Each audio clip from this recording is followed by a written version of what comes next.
Hi everyone and welcome to my fourth video in the making of Echoes in the Meadow. So this last couple of weeks has been a little bit slower than I've liked because I've had a few other little things going on and it's been juggling around work and a few other little projects. But we still made a little bit of progress nonetheless. Work has continued on the animations that we saw in the last video using Timeline to stitch together the intro cutscene. And I think it ended here before, so where we were in the barn.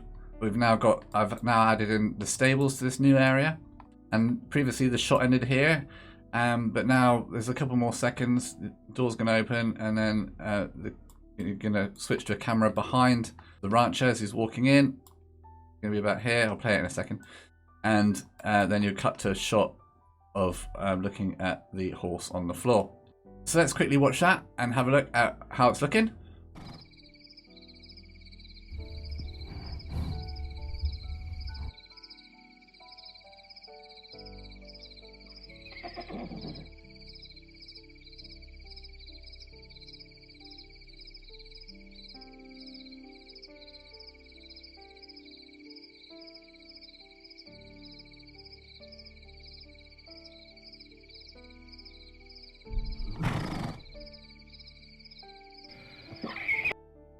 So this is by no means the final animation. This really is just blocking it out and figuring out the shot angles and stuff. And then as the time goes on, we'll refine these and add props and stuff and speech, and it's really going to start to come together. So the intro section is really starting to take shape, and you'll notice that we've got I've started work on this chain around the horse's neck, which is proving to be a complete pain in the bum. I think I can get around the animated sections for this because you can do a lot of kind of manual work and smoke and mirrors. But a big feature of the game I want to have is that when you're playing as the horse, because it's escaped from the stables, it's still got the neck brace here and a few segments of the chain that's designed to kind of swing around as the horse is running. And that is being a real pain and getting me down. But for the intro, I think it's kind of working. But let me show you what I mean. I've got like a test scene here. If I can find it. I've got my horse. Let me show you what I'm going for. So if I press play.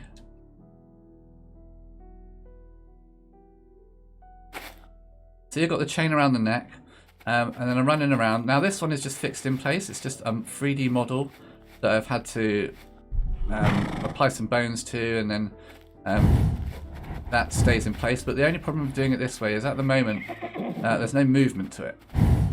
So I can go ahead and animate all the bones, and each link has an assigned bone. So you can animate each link independently, but it's not very dynamic, and that's kind of what I was going for. I mean, it's okay. This is okay. This is like the bare minimum I'd want that chain to be, because I want that chain to kind of also be part of the story, and at each level, part of that chain gets removed, almost like the horse has accomplished something in its journey, and that link is removed.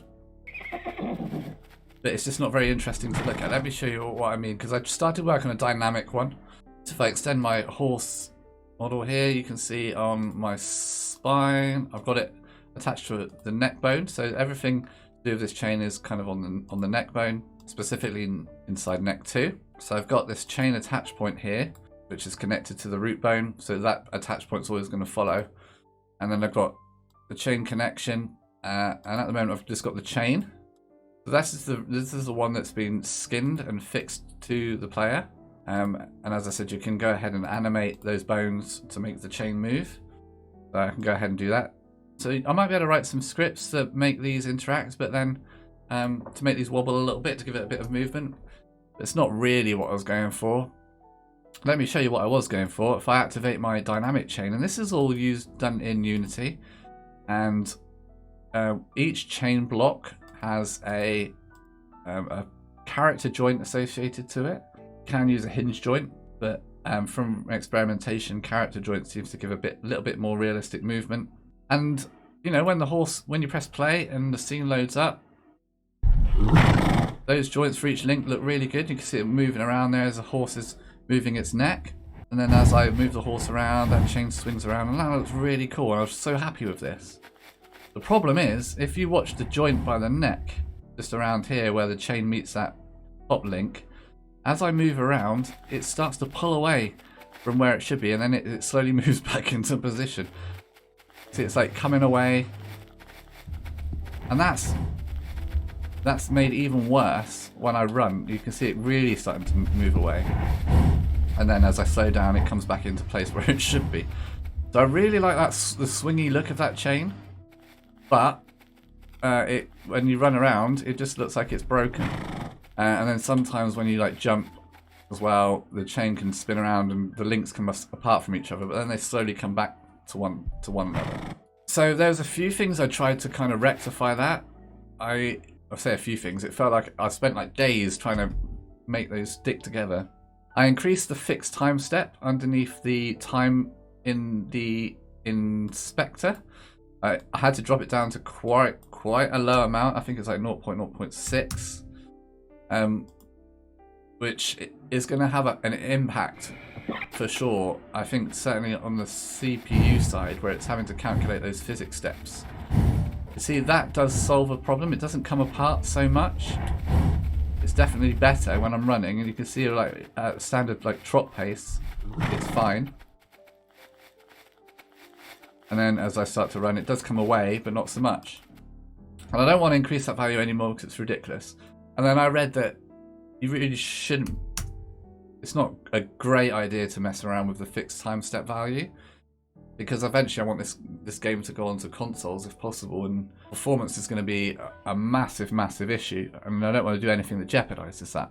So another thing that I read was to change the rigid body's interpolation mode to interpolate, and that broke the chain completely.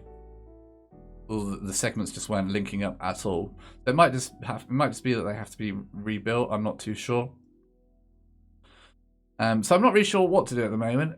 The way I've done it in Unity, using the character joints and linking each one up the chain, I think looks really good when the horse is just standing still, but as soon as it runs, it breaks. And the rig chain works in terms of there's no physics with it. It's all just a skinned mesh, but it just doesn't look very dynamic. So I guess I'm either going to have to make a choice, or if any of you guys out there know a solution which might be better, then please put a comment in the comment box below and we can take a look. So that's where most of the work this week has been, is in this chain. And as I said, it's going to be an integral part of the story, because as each part goes, you're going to lose a section of this chain. And I guess that's a problem with the rigged one as well, is I'm going to need various rigged models, each one containing a chain less, or have a shader that removes part of the chain as you go along the game. So, not really too sure what to do at the moment. I really want to go for the dynamic chain. It must be possible somehow. It's just how complicated do I want to go with it, and how much time do I want to invest in this one aspect? And am I getting hook up on it? Should I just move on to something else and then come back to it later? I kind of feel like I just need to get the intro done and in, and then go from there. So going back to the intro, the chain on the horse here at the moment is one that I've had to make in Unity if I turn the lights off.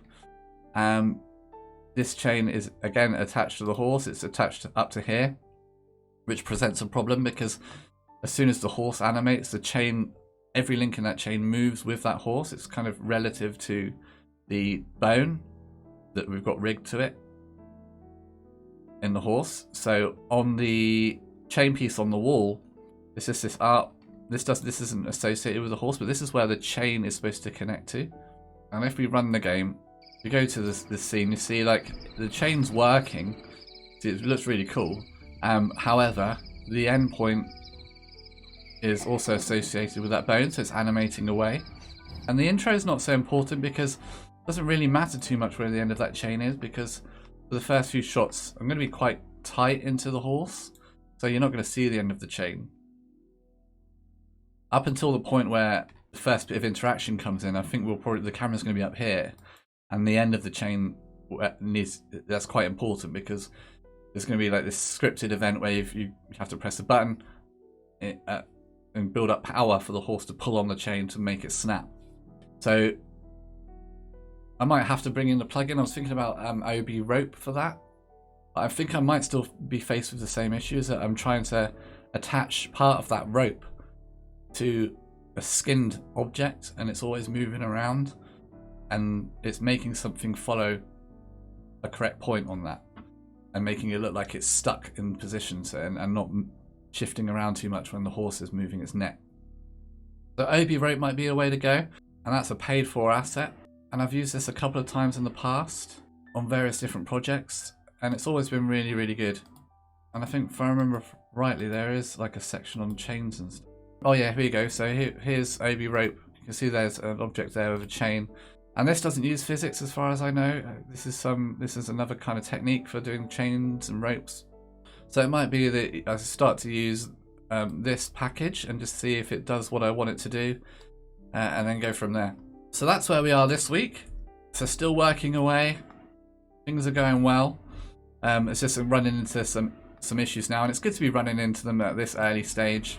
And I suppose that is a lot about game development. A lot of it is going to be problem solving and finding ways around problems sometimes, rather than, I'm not going to get it right 100% all of the time. I'm going to have to find creative solutions to some of these problems. And if you guys have any ideas, as I said, please pop them in the comments below. And don't remember, if you like watching these videos and seeing how the game progresses, then please consider subscribing. It really helps out the channel. But thank you very much for watching, and I'll see you in the next one.